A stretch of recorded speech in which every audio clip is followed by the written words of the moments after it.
राहुल गांधी को आज supreme court से बड़ी राहत मिली। मोदी सरनेम के मामले में उनकी सजा पर रोक लगी और 24 के चक्रव्यूह में राहुल की भूमिका को देखकर कांग्रेस का चेहरा चमक गया।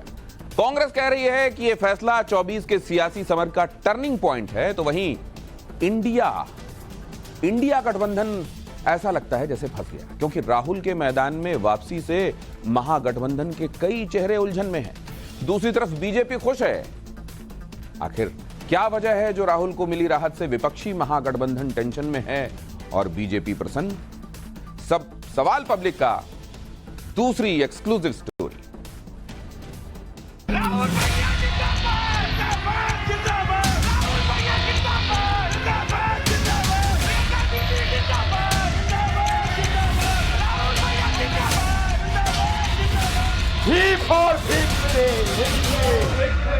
सच्चाई की वो आवाज, निर्भीक निडर वो आवाज श्री राहुल गांधी की फिर सुनाई देगी।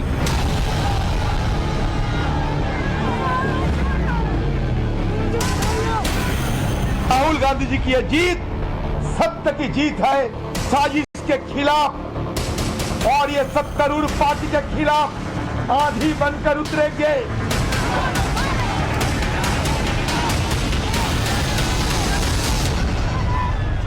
आगे आगे देखिए, बाजीगर राहुल गांधी ही है।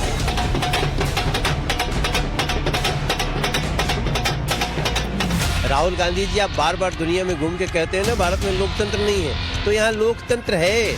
बहुत अच्छी बात है, अगर ये स्टे उनका हुआ है तो उनका स्वागत है। आज नहीं तो कल, कल नहीं तो परसों सच्चाई की जीत होती है।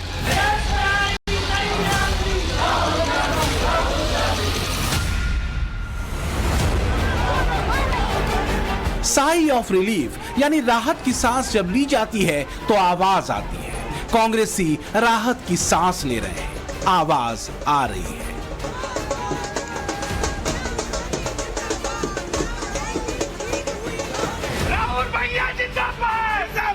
राहुल गांधी के पॉलिटिकल करियर पर छाया राहुकाल फिलहाल थम गया है। बड़ी राहत है और कांग्रेसी इसमें 2024 के विजयी मंत्र की प्रतिध्वनि सुन रहे हैं और सुना रहे हैं।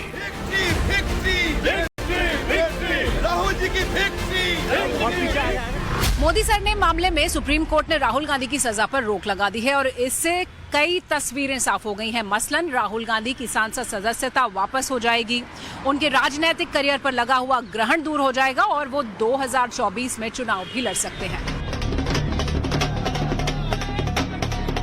निश्चित तौर पर कांग्रेस के लिए राहत बड़ी है, खासकर तब जब गांधी परिवार के नेता राहुल गांधी नए मेकओवर के साथ 2024 के मैदान में उतरने को बेकरार हो।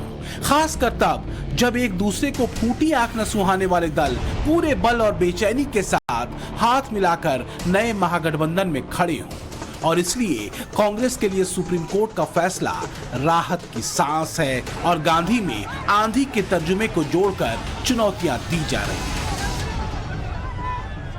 सत्यमेव जयते। आज राहुल गांधी जी की ये राहत साबित कर दे रहे हैं, ये प्रतीत हो रहे हैं कि आज सत्य की जय दोबारा हुआ है। राहुल गांधी जी ये सत्य का प्रतीक है। राहुल गांधी जी की यह जीत सत्य की जीत है और ये राहुल गांधी जी अगले तारीख ये साजिश के खिलाफ और ये सत्तारूढ़ पार्टी के खिलाफ आंधी बनकर उतरेंगे। दो बात बाजी स्पष्ट है, मैं उस पर कंसंट्रेट करना चाहता हूं कि राहुल गांधी जी, इस देश में लोकतंत्र है। और दूसरी बात, आप बार बार बोलते हैं हम क्षमा नहीं मांगेंगे। आपने चौकीदार पे सवाल उठा करके भी कोर्ट में क्षमा मांगी थी, आज फिर क्षमा मांगनी पड़ी, लेकिन बेइज्जती करा के क्षमा मांगी। बीजेपी ये बात इसलिए कह रही है क्योंकि सुप्रीम कोर्ट ने राहुल गांधी की सजा पर रोक जरूर लगाई, लेकिन ये भी कहा कि राहुल गांधी की टिप्पणी गुड टेस्ट में नहीं थी, उनका बयान ठीक नहीं था, पब्लिक लाइफ में इस पर सतर्क रहना चाहिए। वहीं कोर्ट ने यह भी कहा कि निचली अदालत ने अपने आदेश में यह साफ नहीं किया कि अधिकतम सजा की जरूरत क्यों थी। जज को अधिकतम सजा की वजह साफ करनी चाहिए। आज नहीं तो कल, कल नहीं तो परसों सच्चाई की जीत होती है। मगर जो भी हो, मेरा रास्ता तो क्लियर है। मुझे क्या करना है, मेरा क्या काम है, उसके बारे में मेरे दिमाग में बिल्कुल क्लैरिटी है। जिन लोगों ने हमारी मदद की और जनता ने जो प्यार और सपोर्ट दिया, उसके लिए मैं बहुत बहुत धन्यवाद करता हूँ। Thank you. राहुल गांधी के लिए सुप्रीम कोर्ट से आए फैसले ने रंग कैसे बदला, सेलिब्रेशन के इस ढंग को देखकर अंदाज लगाना मुश्किल नहीं।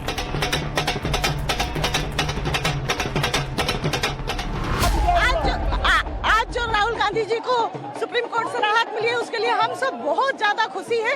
ये देश चलेगा बाबा साहब के संविधान से, और संविधान की जीत हुई है। नफरत हारेगा, इंडिया जीतेगा। आज हम बड़े खुश हैं सभी कांग्रेस कार्यकर्ता कि यहाँ पर सत्यमेव जयते, मोहब्बत की जीत हुई है। उच्चतम न्यायालय पर हमें पूरा विश्वास है कि उनकी सदस्यता भी बहाल होगी, मकान भी मिलेगा, चुनाव भी लड़ेंगे।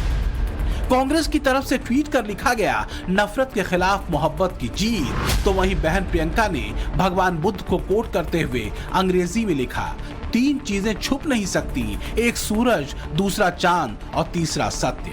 माननीय उच्चतम न्यायालय को न्यायपूर्ण फैसला देने के लिए धन्यवाद। सत्यमेव जयते। आज बड़ा खुशी का दिन हमको लगा कि डेमोक्रेसी की जीत हो गई, संविधान की जीत हो गई। सत्यमेव जयते जो हमारा नेशनल सिंबल के नीचे लिखा हुआ रहता है, वो उसका जीत आज हुआ है। इसलिए हम सारे लोग खुश हैं। अभी संविधान जिंदा है, बाकी है, और न्याय मिल सकता है।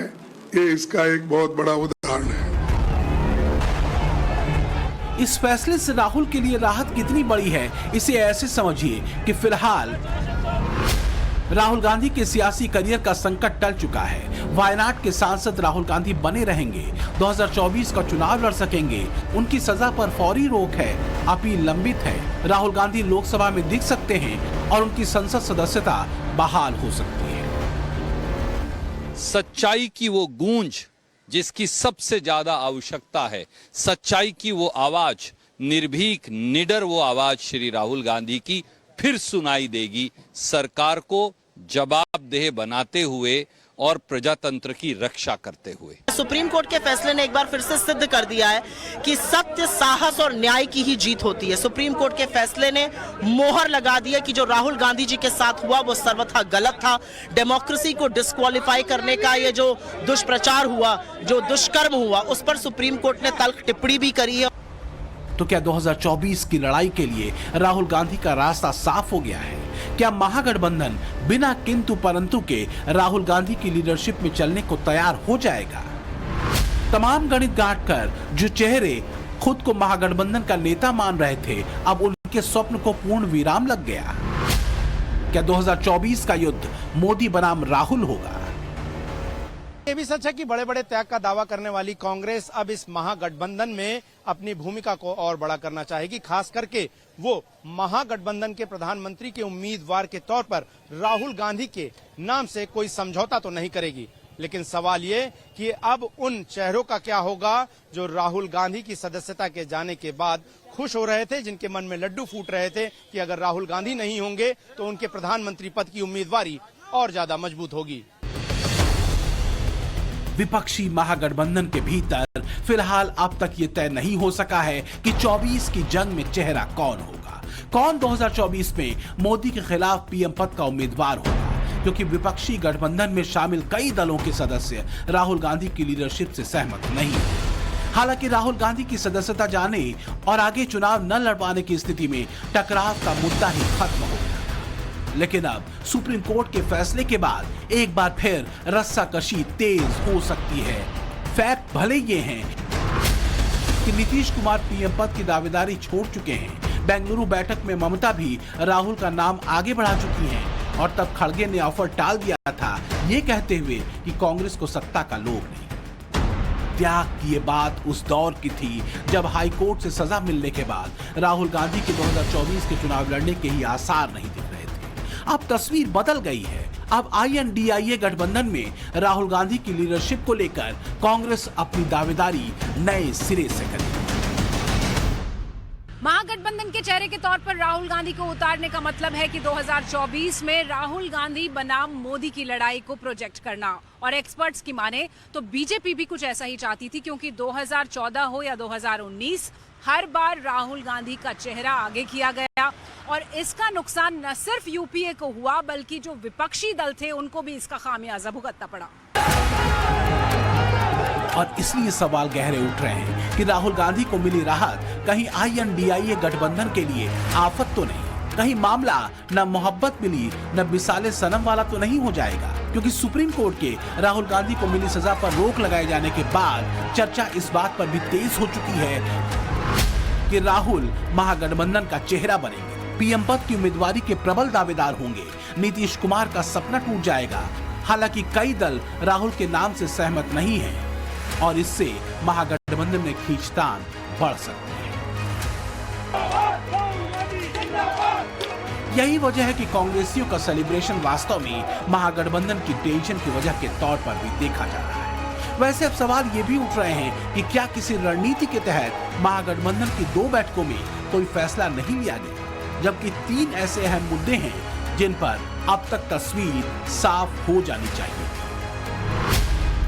मसलन अभी ये तय नहीं हो सका है कि महागठबंधन का PM चेहरा कौन होगा, क्या इसे जानबूझकर टाला जा रहा है। दूसरा, इंडिया महागठबंधन का संयोजक कौन है, और तीसरा, अब तक कोऑर्डिनेशन कमेटी का गठन क्यों नहीं हो सका। क्या इसे जानबूझकर राहुल गांधी पर सुप्रीम कोर्ट का फैसला आने तक टाला गया ताकि कांग्रेस फैसले के आने के बाद अपने मन मुताबिक दबाव महागठबंधन में बना सके। क्या ये महज इत्तेफाक माना जाना चाहिए कि एक बार फिर INDIA महागठबंधन की मुंबई बैठक टल गई। 25-26 अगस्त को ये बैठक होने वाली थी, अब महागठबंधन की ये बैठक सितंबर के पहले हफ्ते में हो। सच ये है कि भले सुप्रीम कोर्ट के फैसले पर राहुल गांधी को बधाई महागठबंधन के नेता दे रहे हों, पर वो भी जानते हैं पेच फंसेगा, क्योंकि अभी तक लीडरशिप को लेकर कांग्रेस लचर रही थी या कहें कि बैकफुट पर थी। लेकिन अब सुप्रीम कोर्ट के फैसले के बाद हवा का रुख बदल चुका है। मुझे पूरा विश्वास है कि राहुल जी का पार्लियामेंट में आने से मोदी जी की पोल खुलेगी, नो कॉन्फिडेंस मोशन पे पूरा देश सुनेगा और इंडिया अलायंस जो है उसको एक बहुत ही मजबूती मिली है। तो महागठबंधन की बैठकों के टलने और टालने के बीच एक धुरी बहुत तेजी से कसती दिख रही है। कम से कम कांग्रेस इसे लेकर स्पष्ट है। 2024 की लड़ाई में मोदी के खिलाफ राहुल का चेहरा। रही बात बीजेपी की, तो उसके लिए राहुल की राइवलरी देखी और परखी हुई है। तो क्या बीजेपी जो चाहती थी वैसा ही संयोगवश हो गया और महागठबंधन के अहम सूत्रधारों का सारा वितंडा राहुल को मिली राहत से खत्म हो गया। ब्यूरो रिपोर्ट, टाइम्स नाउ, नौ भारत।